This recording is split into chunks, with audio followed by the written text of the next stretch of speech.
Está gravando, pelo menos está informando aqui que está gravando. Vamos lá. Bom, pessoal, novamente aí, boa noite, só para formalizar aqui durante a gravação. Nós já disponibilizamos para vocês, antes do intervalo, nas aulas de suporte ao usuário, a avaliação diagnóstica que vai valer para as duas. Nesse momento agora, nós viramos um pouquinho a página, abrimos outra janela, que é um outro componente curricular. Nesse, não tem professor dividindo, estarei sozinho aqui com vocês. Como disse, embora a gente tenha aí um contato um pouquinho mais frequente, né? Eu terei com vocês 3 disciplinas, manutenção de computadores às sextas, juntamente com o colega Alexandre Marchiori. E às terças-feiras, mais 2, né?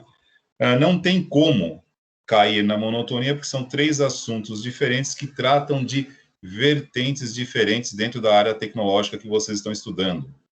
Mas 2 componentes em particular, eles caminham de forma muito juntas, né?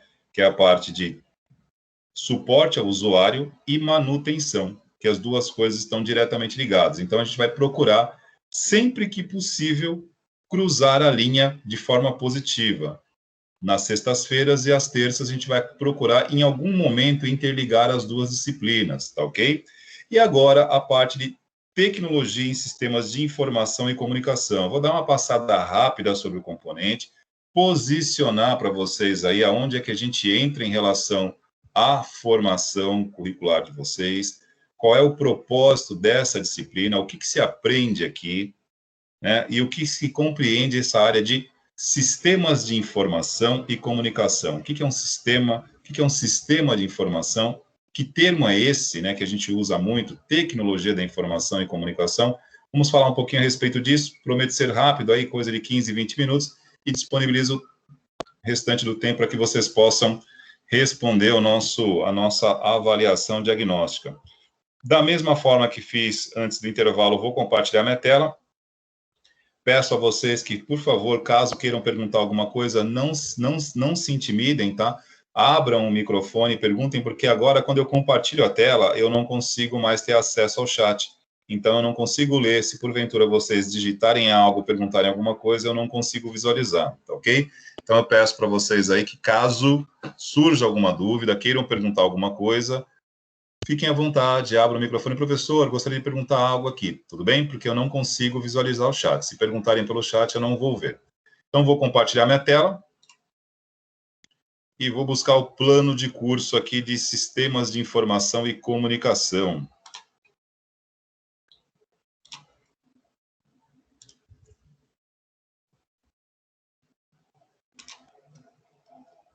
Pergunta de sempre, estão visualizando, conseguem ver? Por favor, alguém me dê um feedback aí. Estão vendo ela? Dá para ver, Ok, obrigado. Bom, vamos lá. Sistemas de tecnologia da informação e comunicação. Da mesma maneira que nós abrimos a aula anterior, tá? As disciplinas, elas têm um nome relacionado, obviamente, ao conteúdo e à finalidade, tá ok? Então, em sistemas de tecnologia da informação e comunicação, a gente vai falar sobre teoria geral de sistemas de informação. E aí a gente tem vários tipos de ferramentas hoje no universo corporativo, empresarial, que muitas delas vocês não vão encontrar em pequenos ambientes, em pequenas organizações. Algumas delas são específicas para multinacionais, esse tipo de coisa. Mas o conceito, lembra que eu comentei com vocês ali anteriormente, alguns conceitos de padronização, de organização, de armazenamento, logística, fluxo de dados, isso vale sempre, gente. Não importa o tamanho do espaço onde você tenha que organizar, mas o critério que você usa para fazer isso é que torna o resultado bem-sucedido ou não. E tecnologia, de um modo geral, ela tem um aspecto meio que, acho que para quem assistiu o vídeo introdutório aqui da disciplina, eu costumo dizer isso, que a tecnologia ela costuma trazer uma certa mitologia no entorno dela, né? Que muitas vezes as pessoas se equivocam um pouquinho, acreditando que basta colocar tecnologia que tudo funciona. Investe em tecnologia e o problema estará resolvido. Compra um sistema, implanta um sistema, automatize esse processo que tudo vai ficar bem. Calma, não é bem assim. Tecnologia está aí sempre, né? Para tornar processos mais eficientes, otimizar rotinas de trabalho, aperfeiçoar desempenhos, porém, nada acontece como mágica, né? Não existe uma alquimia digital que transforma a desordem, o caos, em algo uniforme, padronizado e que funcione. O primeiro procedimento para que você possa informatizar algo, seja de pequeno, médio ou grande porte, não importa isso, é você ter, primeiramente, organização. A primeira vez que eu ouvi isso faz muito tempo. Se você informatiza o caos, o máximo que você obterá de retorno é o caos informatizado, mas ele continua sendo caótico.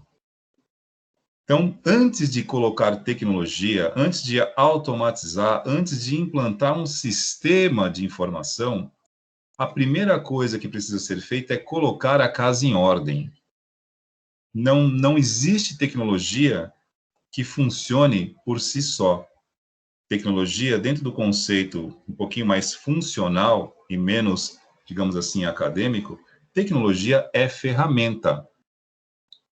Ou seja, você usa uma ferramenta para atender um determinado propósito. Mas ela, por si só, não se caracteriza como uma solução. Você utiliza a tecnologia para te auxiliar num processo de melhora, num processo de aperfeiçoamento, mas a tecnologia sozinha não faz nada. Você precisa, primeiramente, colocar ordem, padrão, organizar. E quando você não tem isso, o resultado é o extremo oposto. Você faz um investimento, porque, obviamente, todo mundo sabe aqui mesmo, estando no primeiro módulo e começando um curso agora, todo mundo sabe que tecnologia não é algo barato. Tecnologia ainda é um investimento relativamente alto. E a gente não pode confundir alto investimento com alto retorno. Isso só acontece quando como já disse, repito, quando há um planejamento, quando há uma organização para que isso se torne possível. Então, quando nós falamos aqui em sistemas de tecnologia da informação e comunicação, né, quais são os objetivos dessa disciplina dentro da área de estudos de vocês? É passar esses conceitos de organização, de sistemas de informação, aonde que isso importa, como é que isso funciona, quais são as tecnologias que estão em alta hoje no mercado, o que que as empresas estão usando no seu ambiente organizacional, quais são os principais sistemas de informação que estão hoje funcionando nas principais empresas pelo Brasil e pelo mundo. E aí, volto a dizer pela terceira vez nessa noite, não importa quais sejam os nomes que eu cite aqui para vocês, mas preste atenção na forma como eles atuam. Porque estes nomes que estão em voga hoje, que estão em alta no mercado tecnológico, talvez daqui a 4 ou 5 anos não estejam mais. Mas o objetivo final, o conceito de funcionamento por trás deles, com certeza permanecerá em outras ferramentas. Por isso que eu sempre digo, quer sobreviver mais utilizando a tecnologia, entenda o conceito que faz ela funcionar, porque o conceito não muda. Eu sempre digo isso. Por exemplo, se pegarmos uma tela touchscreen, para quem não sabe, telas touchscreen existem desde os anos 70. É um conceito extremamente antigo. Conceito. A tecnologia que se usa hoje por cima, através do conceito do touchscreen, ela é nova, mas é um conceito bem antigo. É o conceito de você interagir com o dispositivo através do toque na tela. E aí nós temos diversas tecnologias que se utilizam desse fundamento conceitual. Eu tenho telas resistivas, capacitivas, tenho vários tipos de tecnologias de tela, porém todas operam sobre o mesmo conceito, que é permitir que eu me comunique, que eu interaja com o dispositivo através de um toque na tela.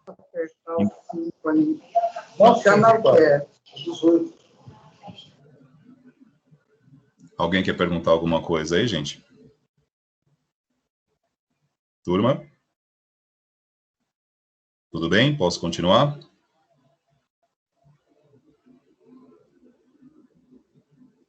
Pode sim. Opa, obrigado. Então, vamos lá.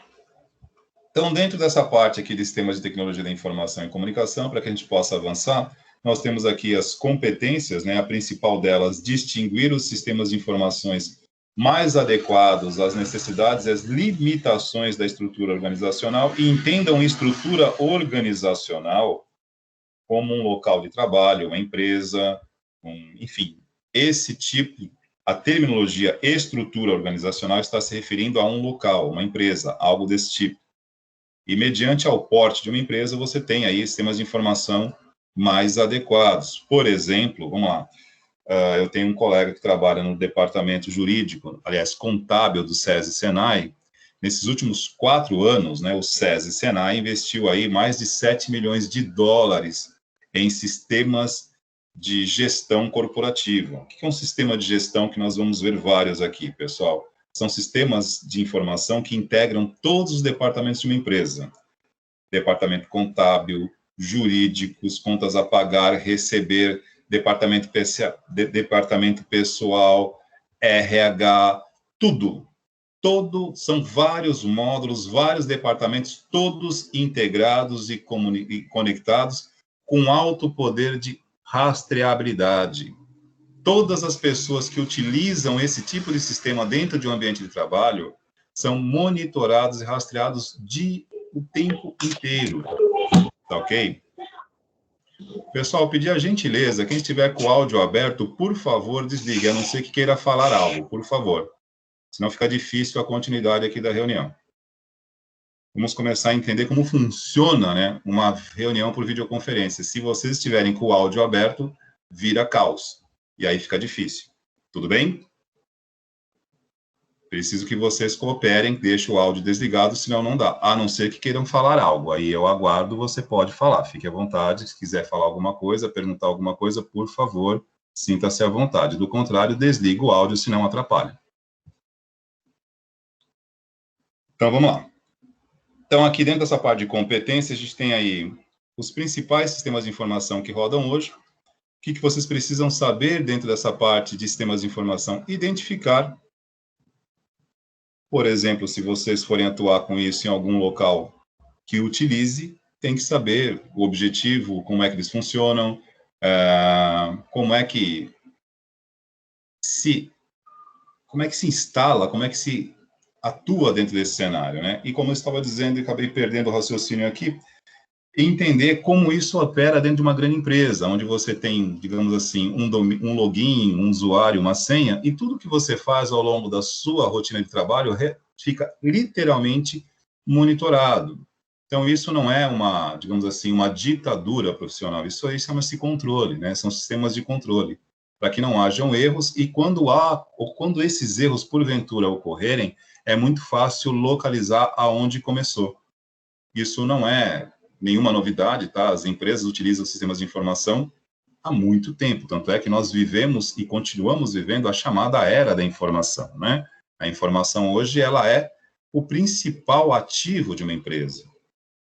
Porque tudo bem, para quem entende aí que o principal ativo é a parte de, digamos assim, o capital, de fato, né? Os bens da empresa, mas todos esse patrimônio, ele advém primeiramente do seu sistema de informação.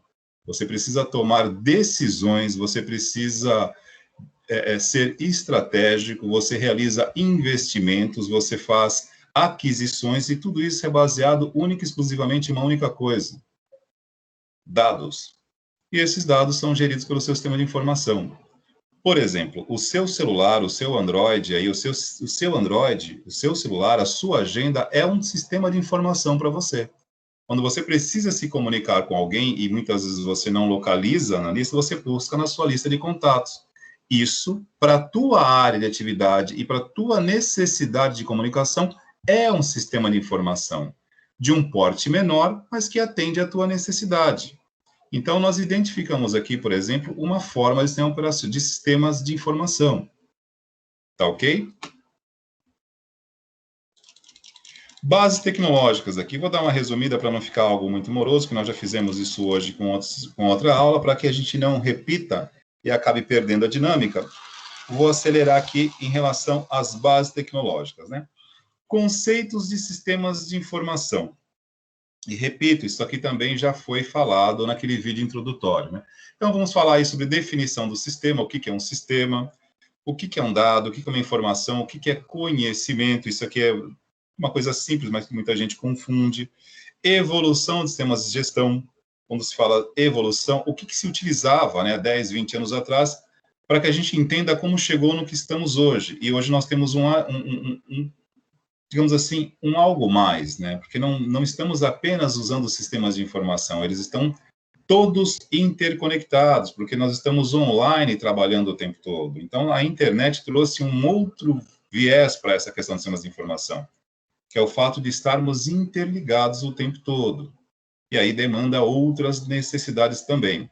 Relação entre empresas e sistemas de informação, quanto isso é importante hoje para o funcionamento e sobrevivência de uma empresa, que vale lembrar que automação, informatização são processos que só vão, é uma via de mão única. Não tem como você desinformatizar, não tem como você desautomatizar. É praticamente impossível. A partir do momento que você alicerça o crescimento organizacional em cima de sistemas de informação, quando isso não existe mais, pessoal, por algum motivo isso para, não é simplesmente um sistema, um programa, um aplicativo que parou. Você para o funcionamento de uma empresa, de um modo geral. Pessoal, uma perguntinha. Vocês estão me ouvindo aí que acabou a bateria do meu headset aqui? Podem me ouvir ou não? Sim, professor. Dá para ouvir sim.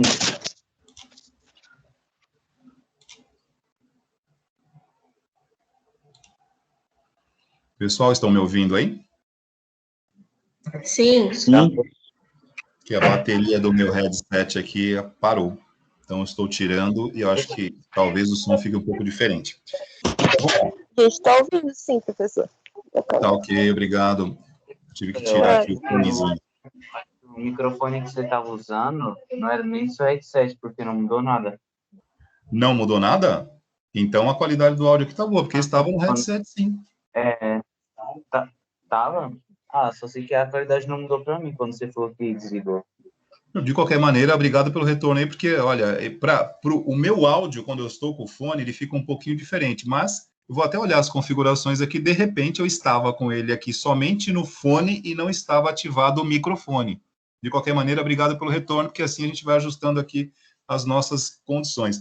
O headset, ele acaba sendo um pouquinho mais útil para nós quando está funcionando, né? Pode ser que não estava e eu estou viajando aqui. Porque quando a gente fala, o áudio fica um pouquinho mais limpo.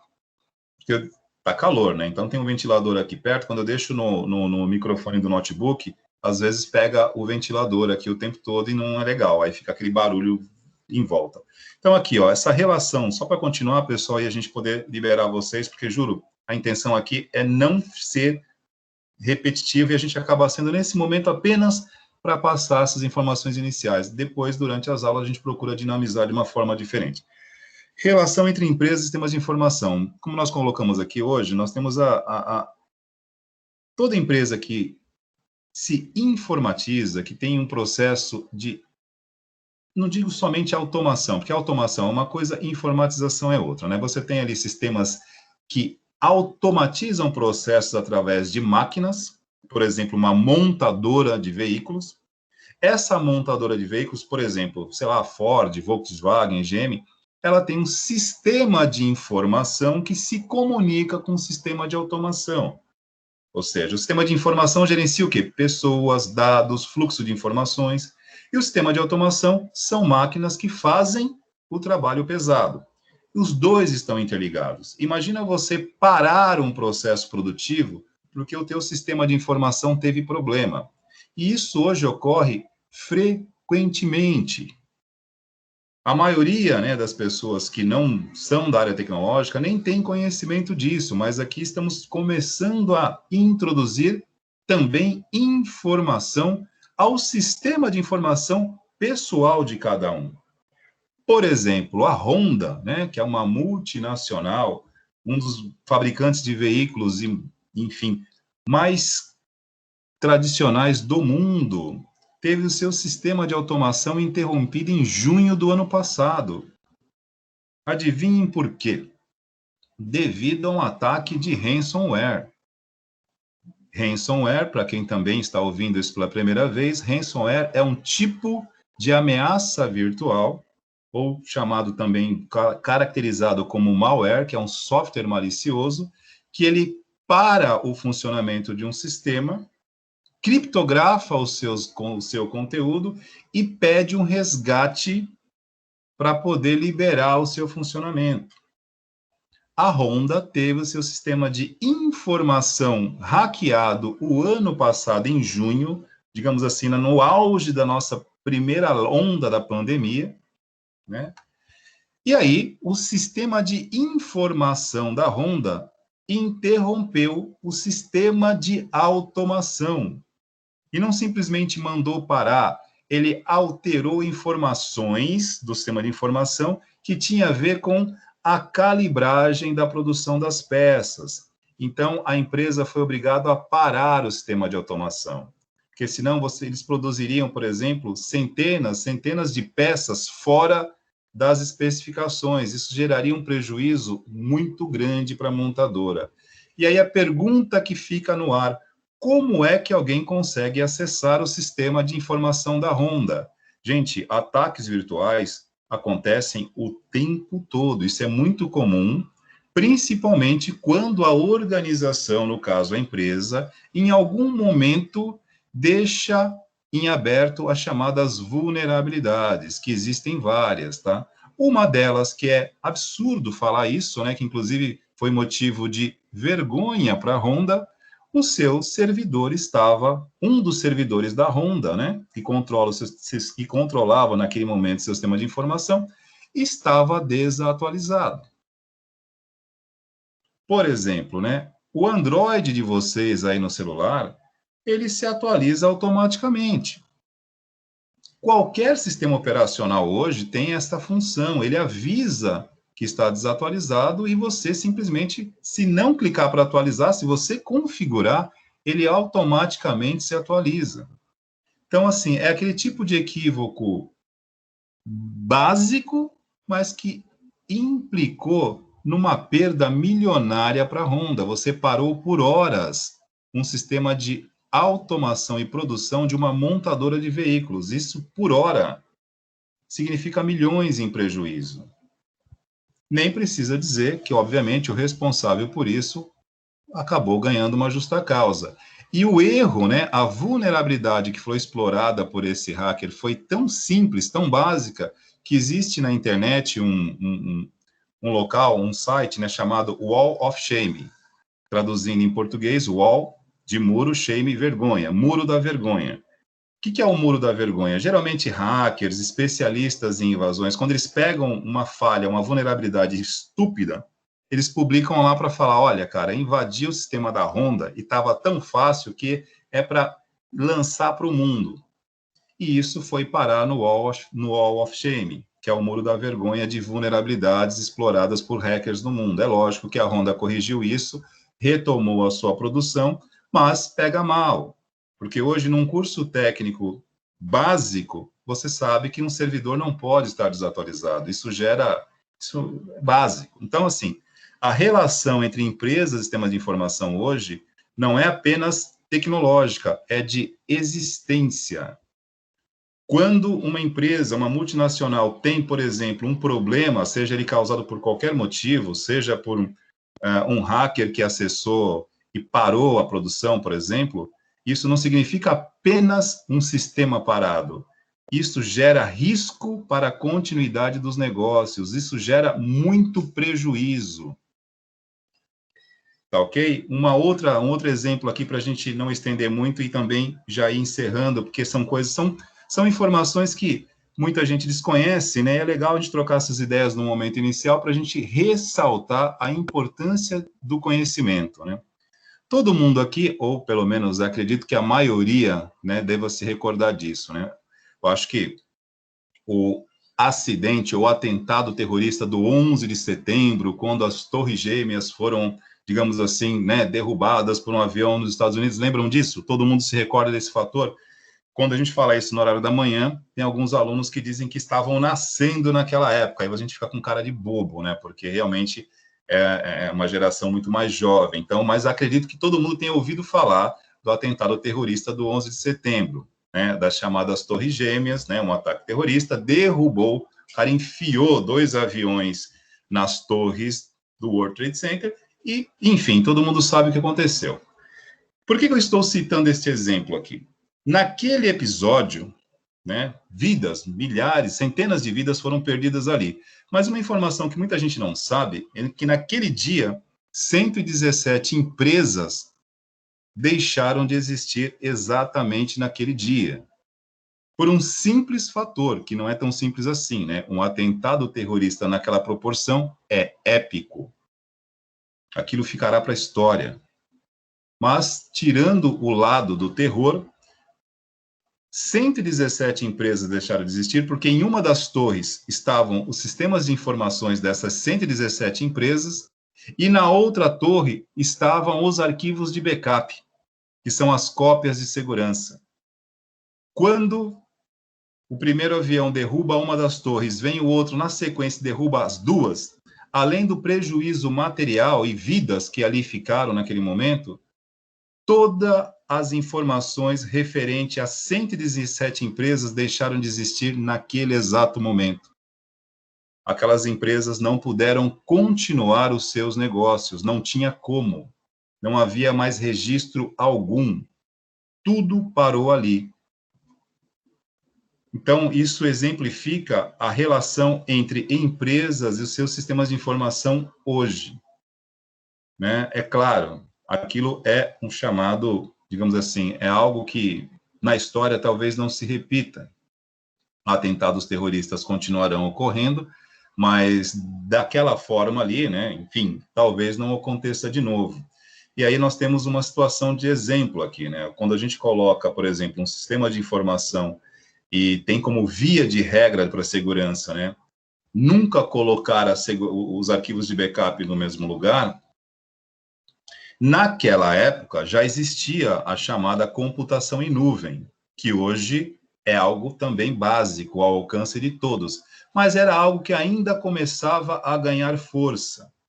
Era uma tendência que começava a crescer, mas que muitas empresas ainda não estavam nesse mercado da computação em nuvem, que hoje para nós é algo convencional. Todos vocês aqui, ou a grande maioria de vocês aqui, tem o Android no celular. Estou citando Android, não é por propaganda, não é nada disso, é que simplesmente é o sistema operacional mais utilizado por dispositivos móveis hoje. E todos que utilizam Professor, você estava falando sobre sobre hacker, né, de sistema, essas Sim, coisas. exato. Há pouco tempo, a Consigás foi hackeada. Meu tio que trabalha lá, ele não pôde nem fazer entrega, porque não estava emitindo notas. Olha, tá aí uma informação que eu não sabia, né? Porque, assim, são empresas aqui mais próximas da nossa realidade. Foi pelo que depois eles rastrearam, foi lá dos Estados Unidos, estavam pedindo 5 milhões para liberar todo o sistema da Consigás. Isso é muito comum, tá, gente? Infelizmente, isso é muito comum. Muitas vezes não é nos Estados Unidos, não é no país que, quando você rastreia, né? Muitas vezes o direcionamento que você acaba recebendo é justamente o direcionamento que aquele que praticou o ato quer que você receba, né? Porque justamente esse tipo de ataque ele é roteado, né? Então, por exemplo, muitas vezes quando você chega no local de origem do ataque, pode acontecer muitas vezes de você acabar autuando, prendendo um inocente. Porque existe uma série de... É que, assim, isso é um assunto que não está diretamente ligado à nossa área, mas está indiretamente ligado e tem uma influência direta, né? Os chamados ataques, né? Os hackers, né? Ou seja, a exploração de vulnerabilidades. Uma das coisas mais comuns que existe hoje é você simplesmente utilizar o computador ou redes de computadores de empresas ou de pessoas mesmo, pessoa física, e começar a praticar ataques a partir deste endereço. E aí, todas as vezes que fizerem o percurso contrário, vão chegar em alguém que não tem nada a ver com aquilo. né, são os chamados ataques aos computadores zumbis, que simplesmente, o que é um computador zumbi, né, pessoal? É, na verdade, aquele computador que ele está sendo utilizado para uma finalidade que ele nem conhece. Então, por exemplo, uma fonte para isso, né, e aí, quem me conhece das aulas de segurança, porque eu dou as aulas, dava, né, não estou nesse momento com as aulas de segurança, porque coincide com as aulas de vocês aqui. Mas desde 2009 que eu estou na área de segurança da informação, por isso que eu tenho um pouquinho mais de conhecimento sobre isso. E dentro dessa parte aqui de vulnerabilidades, de explorar, de ataques, isso é uma coisa muito, mas muito comum. E quando você tem vários tipos de ataques, vários tipos de ameaças hoje, porém, eles ocorrem sempre em cima de uma falha, de uma vulnerabilidade, que eu já mencionei aqui.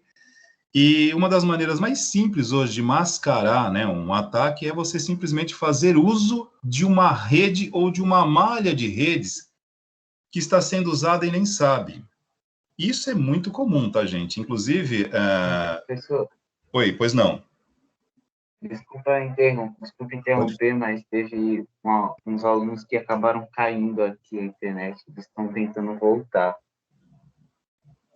Aí Opa. parece que um dos alunos aqui acabou de mandar no grupo que a internet deles caiu. Aí eles pediram se tem como você esperar só um Aqui pouquinho. deu Desculpa uma atrapalhar leve mesmo. queda, senhor. Tem como repetir Opa, para mim, voltou. fazendo favor? Tá, repito sim, Aqui deu gente. uma... E olha, eu vou fazer uma coisa. Essa parte aqui, que eu estou simplesmente dando uma resumida para vocês, a gente vai falar depois. Cada assunto desse vai ser uma aula a respeito, tá? E, assim, hoje, em particular, eu não sei o que acontece, que desde manhã nós estamos tendo instabilidades no Teams.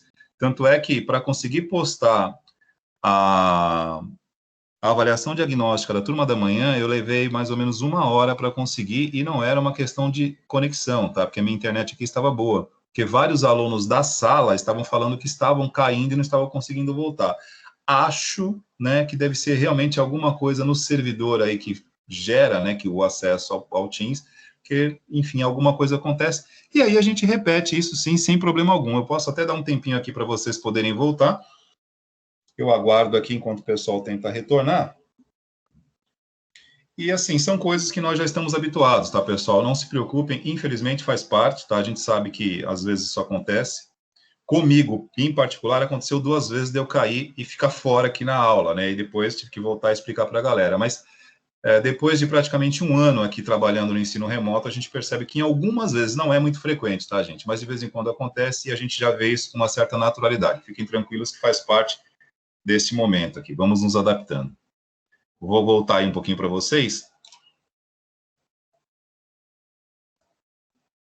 Deixa eu retornar aqui para a gente comentar isso.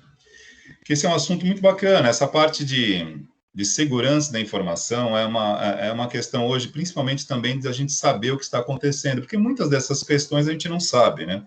Por exemplo, eu não tinha a menor ideia que a Consigas tinha sido hackeada, e é algo realmente comum, gente. Realmente isso acontece com uma frequência muito grande, tá? Muito grande. Pessoal que está tentando acessar aí, se eu puder ajudar de alguma forma, né? Olha, o link está aqui, já colocamos no canal aqui. O pessoal conseguiu já entrar?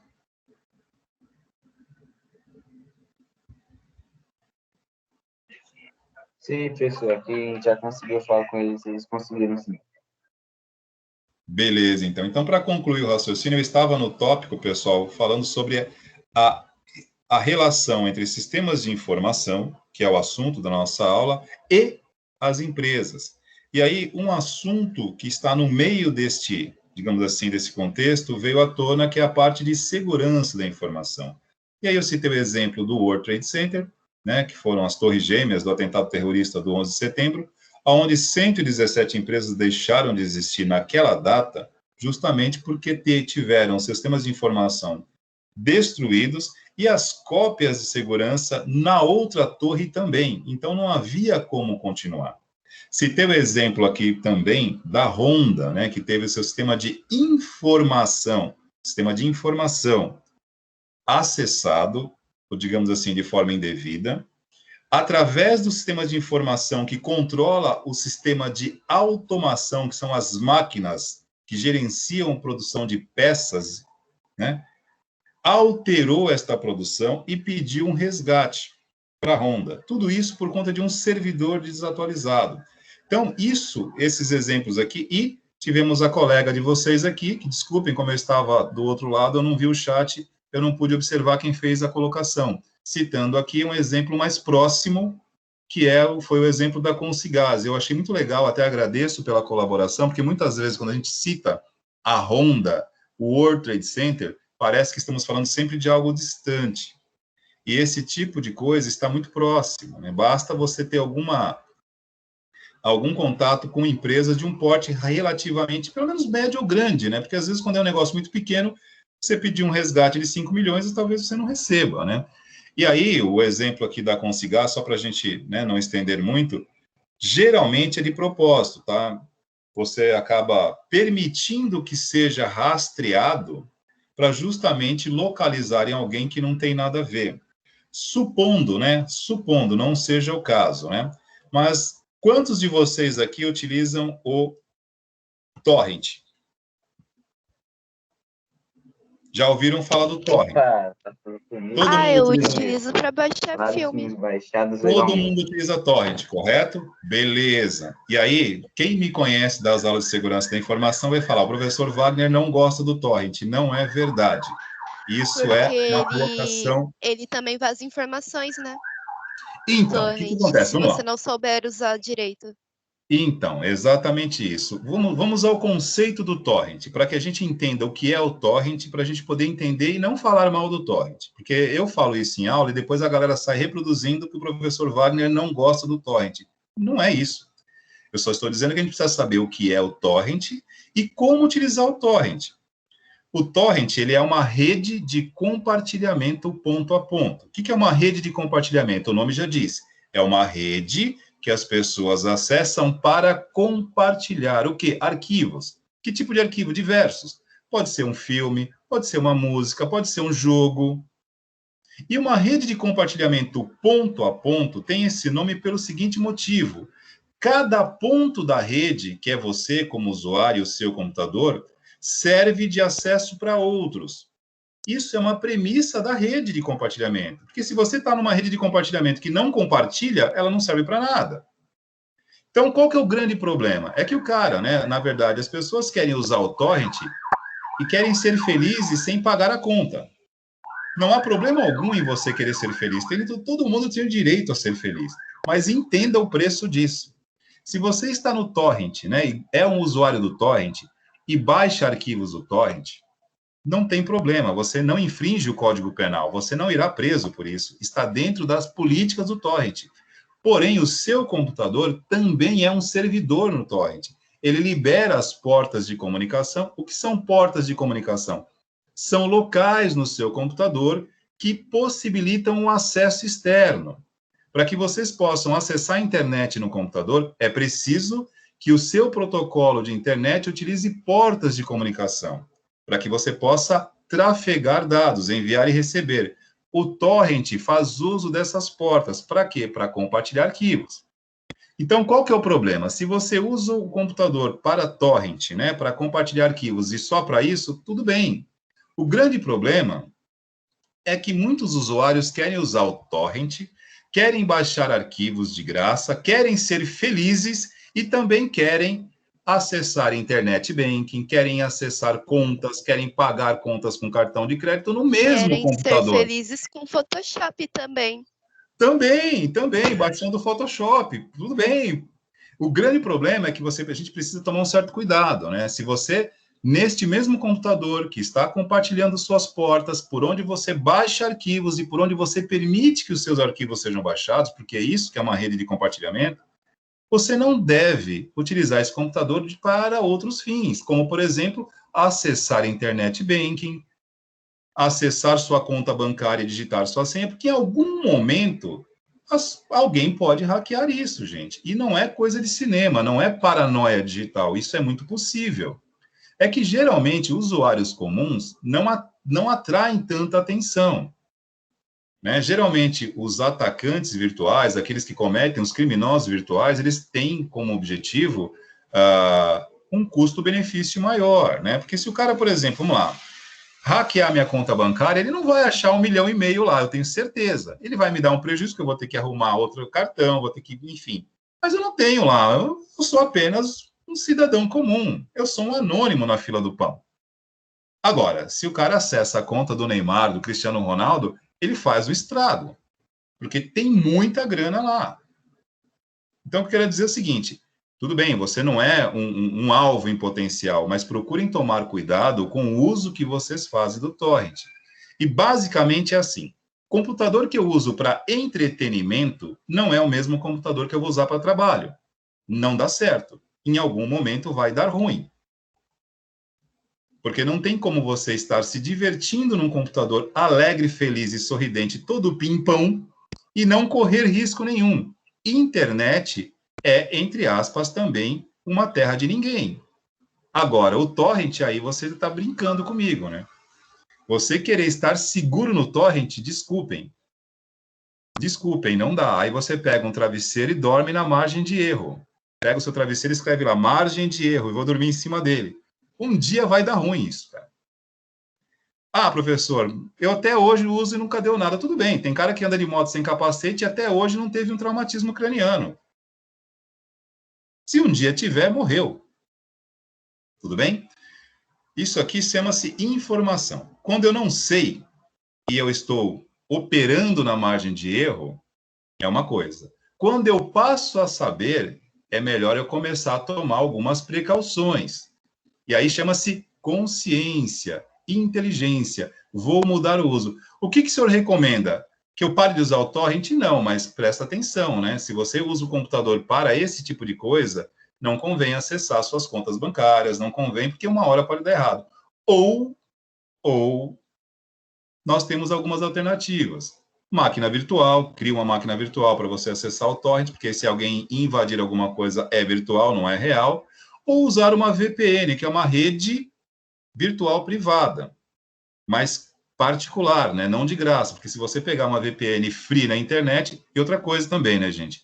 Antivírus free é a mesma coisa que fazer dieta mais ou menos. Já ouviu dieta mais ou menos dar certo, cara? Não dá. Ou Um você dia com chocolate, outro dia sem. Então, mas não funciona assim, né? Ou você diminui o seu consumo calórico e cria um balanço negativo para que você tenha uma inversão metabólica e perca peso, ou então você continua, digamos assim, numa esteira, né? Você anda e não sai do lugar. O que eu quero dizer com isso? Não dá. Vai dar errado.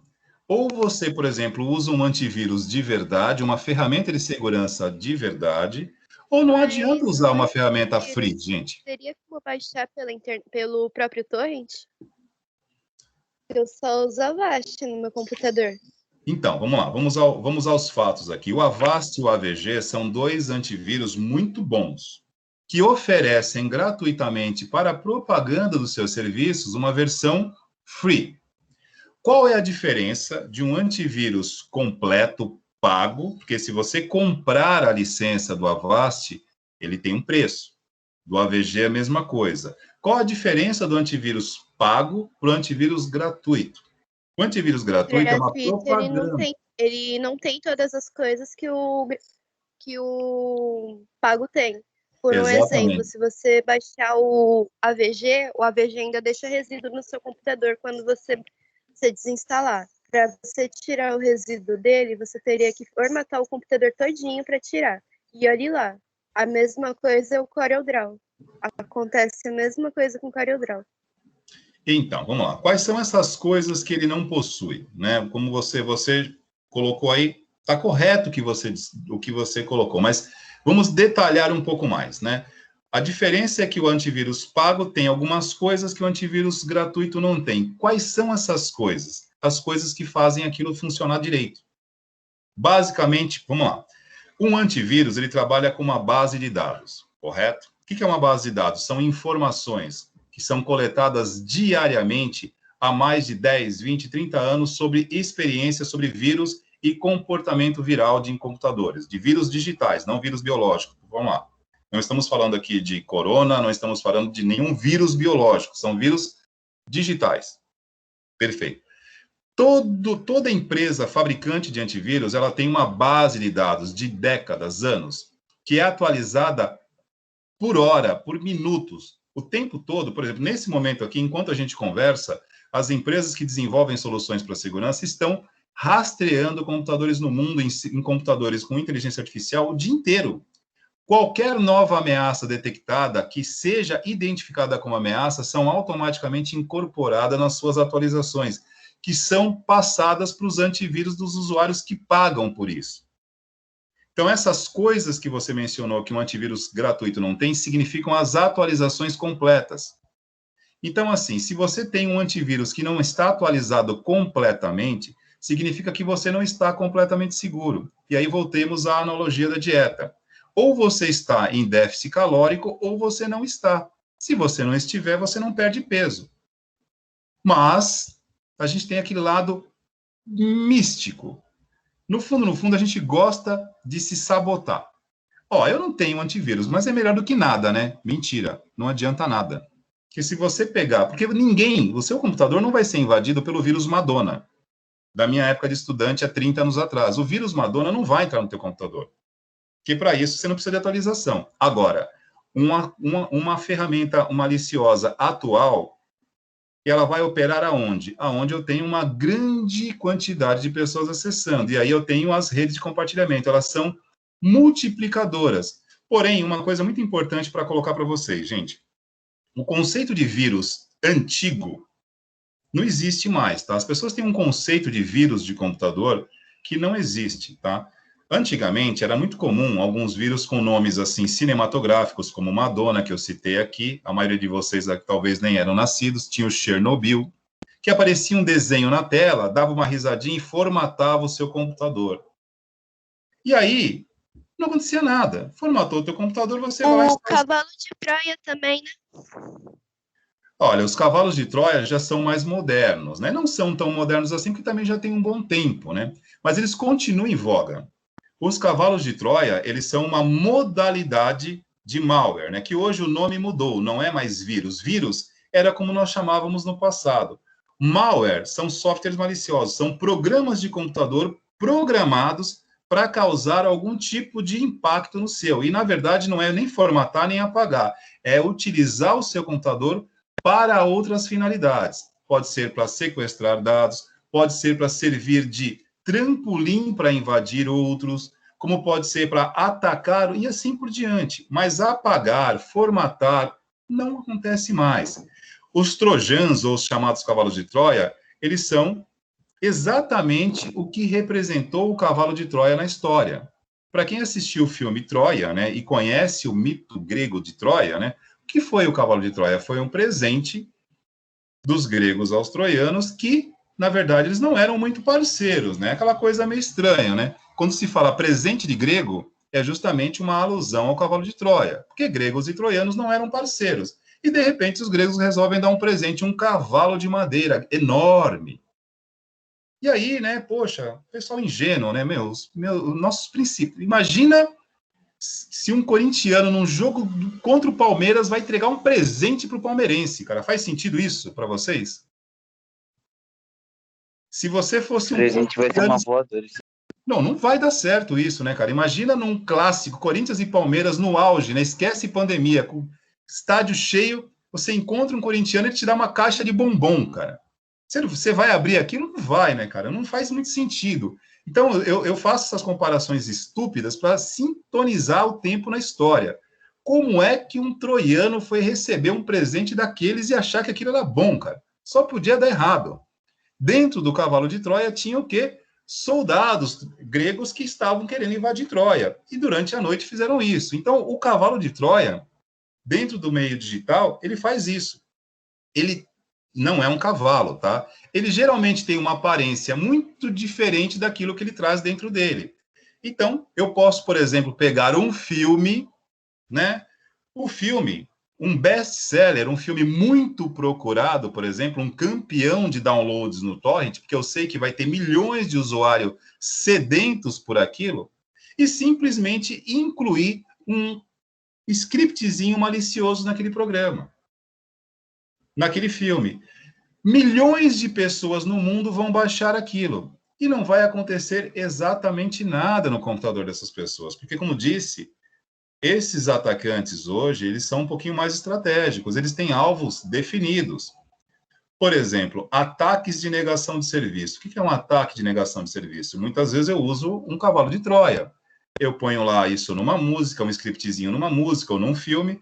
Milhões de pessoas vão fazer o download daquilo e vai acabar armazenando aquele script no seu computador, que estão programados, por exemplo, para um determinado dia e horário acessarem ao mesmo tempo um determinado servidor e parar um serviço qualquer. Isso pode ser feito, como é feito com muita frequência. Ataques de negação de serviço é algo muito comum. Inclusive, o GitHub, em 2018, sofreu o maior ataque de negação de serviço da história. O maior ataque. Ele ficou fora do ar por 5 minutos. Até hoje, não conseguem afirmar, não é que não conseguem, né? Sabem quem foi, mas não acreditam a autoria para não dar notoriedade ao autor do ataque. Então, o cavalo de Troia, ele é um tipo de arquivo, né, malicioso, que traz isso. Ele traz uma aparência inofensiva, porque sabe que muita gente vai acessar aquilo, não vai causar nenhum dano naquele computador em particular, mas ele tem um outro alvo. Ele pode simplesmente estar usando o seu computador para rotear um ataque. Como disse, imagina você pegar aí, vamos lá, um filme ou até o Photoshop que você baixou no torrent. Não digo que você fez isso, mas você mesmo falou que fez. Tudo bem, esquece. Muitas pessoas farão o mesmo. Se cada usuário que baixou o torrent, aliás, baixou o Photoshop do torrent, nesse mesmo momento aí, ou em momentos seguintes, acabou baixando para o computador um scriptzinho que estava utilizando esses computadores como rota para atacar alguém, imagina, milhões, bilhões, nós temos 7 bilhões de pessoas no mundo, né? Supondo que metade disso, ou um terço disso, tenha baixado o Photoshop. Como é que alguém consegue rastrear o autor de um ataque que usou esta rota para atacar alguém? Porque é isso que se faz hoje. Os ataques de spoofing, né, quando você usa uma identidade para camuflar a sua. Só que quando eu multiplico isso de forma exponencial, num planeta enorme e numa rede como a internet, que ela é mundial e todo mundo está conectado, se cada telefone de vocês, nesse momento, estiver alocando um script malicioso que estiver usando os computadores de vocês como rota, como caminho para atacar alguém, quando fazem um caminho contrário, não chega em lugar nenhum, vai ficar dando voltas. Porque é muita gente no mundo todo, precisaria de muita precisão. E é praticamente impossível, só que nenhuma autoridade vai falar isso abertamente, porque senão você acaba estimulando o crime digital. Agora, veja bem, isso só se torna possível por pessoas que têm um conhecimento muito, mas muito acima da média. E quando isso não acontece, aqueles que praticam acabam perdendo porque simplesmente não sabem o que estão fazendo, né? Então, assim, a gente acabou dando uma volta enorme aqui para falar sobre a relação entre sistemas de informação e empresas. Tudo isso acontece todos os dias, né? Vamos lá, para a gente encerrar esse assunto aqui, a gente parar, porque senão a gente vai longe, porque nós temos muito para falar ao longo do semestre. Eu vou mostrar para vocês aqui um site, tem vários, tá?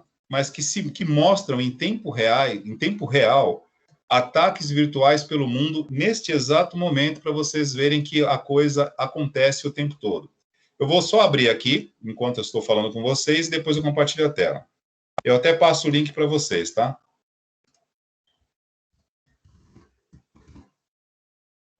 Bitdefender Live Threat Map. É um mapa de ameaças virtuais em tempo real do Bitdefender.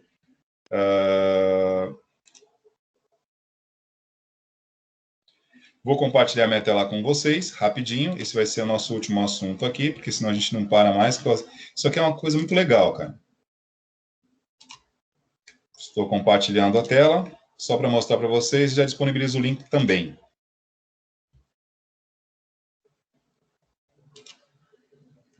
Ó, eu estou aqui, vocês estão visualizando a minha tela?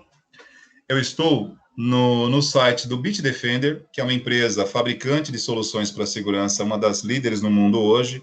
Bitdefender, a Norton, o McAfee, Kaspersky, ou para quem preferir, Kaspersky, que é uma empresa russa respeitadíssima, são sempre as mais conceituadas nesse segmento. Isso aqui, ó, é um mapa, é um cyber threat, é um mapa de ameaças cibernéticas, tá? Quando eu falo cyber, eu estou falando em todos os dispositivos, não apenas computador. Acrescentem aí Smart TVs, roteadores, internet das coisas, são dispositivos conectados à internet. Tudo hoje é alvo, câmeras com IP, tudo pode ser rastreado e atacado. Esses pontos que vocês estão vendo aqui, ó, essas linhas vermelhas, são ataques acontecendo neste exato momento, que estão sendo mapeados por esta empresa. Aqui tem uma legenda que vai explicando cada tipo de ataque e quando eles são possíveis de serem identificados. Tá ok? Aqui vocês estão vendo um mapa mundi, tá? Continente aqui lá de cá, América, aqui é Europa, tá? Esse tipo de coisa. E aqui está aparecendo o tipo de ataque, tá ok? Da onde parte o ataque e qual é o alvo. Até o momento aqui não vi o Brasil aqui em questão. Ó, no momento aqui, Estados Unidos e China estão atacando o tempo todo aqui. Ó. Só que tem um detalhe, pessoal, só para a gente, né, exemplificar. Mesmo com ferramentas como essa aqui, também não dá para ser 100%, porque não existe isso, tá? Não existe nada 100% seguro. Elas estão mapeando ataques que ela consegue identificar. Existe praticamente mais do dobro disso aqui que não conseguem ser mapeados em tempo real, que leva tempo. Porque, primeiramente, eles têm que ser identificados como uma ameaça, catalogados e atualizados nos bancos de dados, e aí eles passam a ser catalogados. Esta região aqui, ó, do leste europeu, que não tem quase nada aparecendo, quando eu dava esse exemplo aqui em aula há 4, 5 anos atrás, aqui era um dos pontos mais quentes desse gráfico, que é a região onde fica a Rússia. Tá? Olha, os ataques partindo da Rússia, não vou dizer que eles são os melhores nisso, né? Mas eles têm um potencial realmente muito forte, né? Os desenvolvedores russos e os israelenses, tudo bem, os norte-americanos... Opa, meu mouse caiu aqui, desculpa. Os norte-americanos são muito respeitados nesse meio, mas no que se refere... Putz, acho que meu mouse foi pro pau, caiu no chão aqui e já era. Voltou. Os ataques, né, as ameaças russas, elas são complicadíssimas, né? Os israelenses são muito respeitados nisso, mas o que eu quero dizer, ó, esta região do mapa que está aqui nesse momento, onde corresponde à região da Rússia, há cerca de 4 ou 5 anos atrás, ela ficava piscando o tempo todo. E de uns tempos para cá, quando eu trago esse exemplo em aula, eu percebo que já não tem mais a mesma intensidade. E aí, né, alguns alunos perguntam, mas o que aconteceu com os russos? Eles estão todos numa igreja rezando nesta hora aqui, se converteram, são todos bons moços aqui? Eu falo, não, na verdade não é isso que acontece. Não, o que está acontecendo é exatamente o contrário. Eles estão usando algum tipo de tecnologia que não estão sendo mapeados neste exato momento. Então, reparem que tem aqui uma grande quantidade de ataques vindo da China, Estados Unidos, Canadá, tá aqui Holanda, Alemanha. Ó, apareceu um da Rússia aqui, para dizer que não apareceu, apareceu um da Rússia aqui agora, tá? Vou colocar aqui o link para vocês, para que vocês possam visualizar isso depois. Eu citei aqui o Bitdefender, mas tem o da Kaspersky, tem o do Norton. Todos os fabricantes de antivírus no mundo, de ferramentas de segurança, eles têm um mapa de mapeamento, na verdade, digital, em tempo real, que mostra a situação dos ataques no mundo em tempo real. Ó, está aqui no chat para vocês aqui, pessoal. Depois vocês acessem aí e visualizem. Não, Samuel, nesse momento aqui não está mostrando do Brasil, não significa que os do Brasil não estão sendo rastreados, não. Inclusive, deixa eu até voltar aqui no mapa, ô Samuel. O Brasil hoje, não vou dizer que ele não seja... Ele é um dos principais alvos no mundo, e não para simplesmente atacar o Brasil, né? Existem algumas agências, aqui no Brasil nós temos o CERT-BR, que é um órgão atrelado ao Comitê Gestor de Internet, que ele regulamenta algumas questões no Brasil em relação a isso. o CERT no Brasil faz isso, a Inteligência Nacional Americana também faz, e estas agências trocam informações o tempo todo. Volta e meia, como eu dou essa aula, né, neste semestre não estou com essa aula, né, estou só com a aula de manhã, mas no técnico à noite, conflitou o horário com vocês. E aí, como o curso de DS está saindo, eu acabei ficando com a aula de vocês, não estou com a aula de segurança nesse momento, mas pela manhã eu estou nessa aula. Quem quiser, tiver tempo para isso, e quiser participar de uma aula dessa, qualquer dessa, é só conversar que a gente deixa o link aqui e vocês podem assistir de manhã. É que é no segundo semestre, tá ok, gente?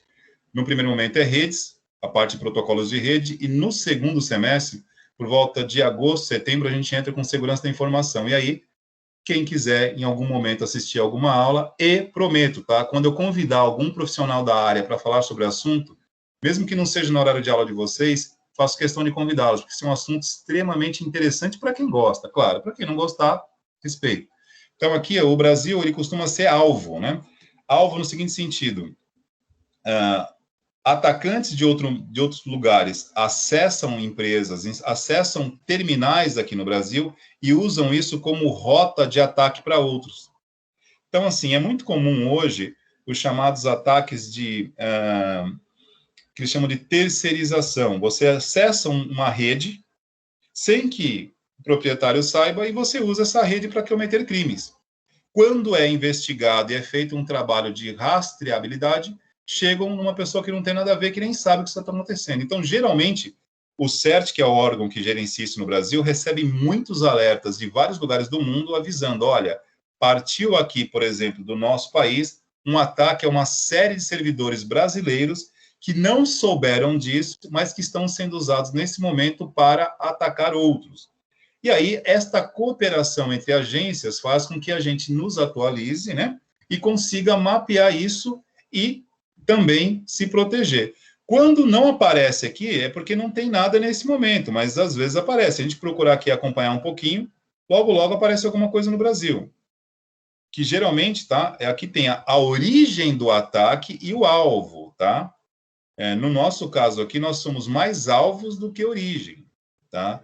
E existem alguns grupos no mundo afora, por exemplo, o Anonymous é um grupo mundial que tem um braço brasileiro, que de vez em quando aprontam umas aqui, tá?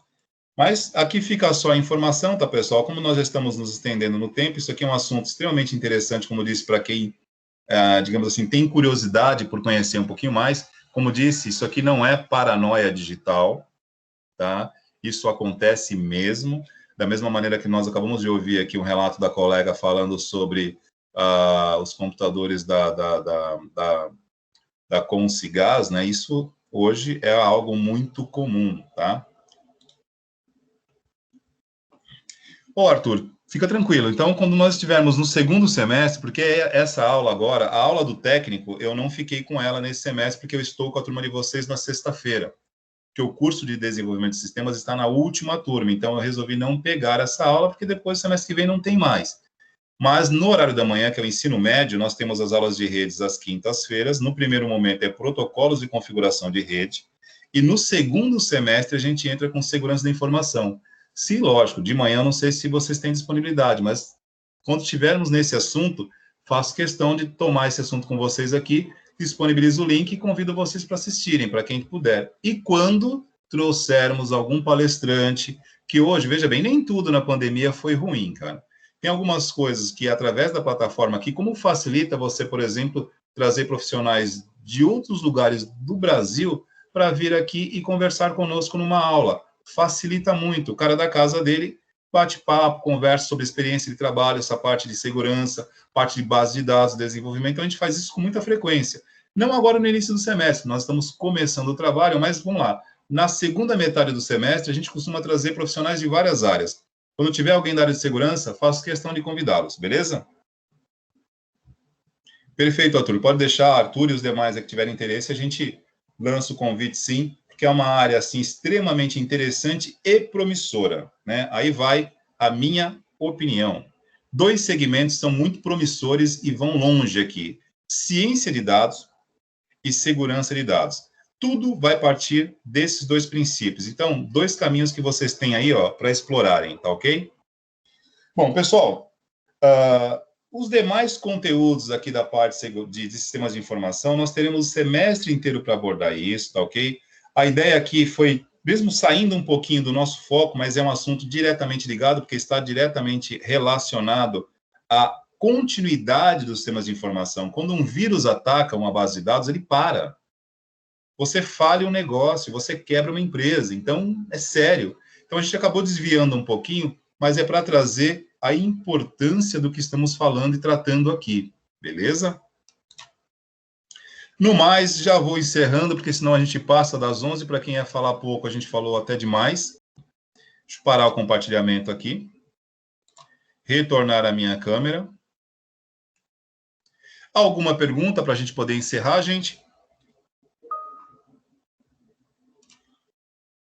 Tranquilo? Tudo bem?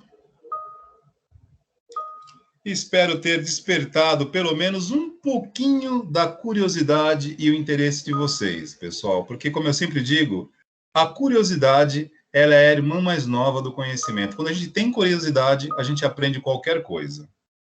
Beleza? Pessoal, então, ó, está gravando, tá? Aqui está marcando 1h20 de gravação. Se o arquivo estiver disponível, eu coloco para vocês. Se não aparecer, peço desculpas, porque aí não é culpa nossa, é da plataforma, beleza? Então, ó, estou interrompendo aqui a gravação, parei a gravação.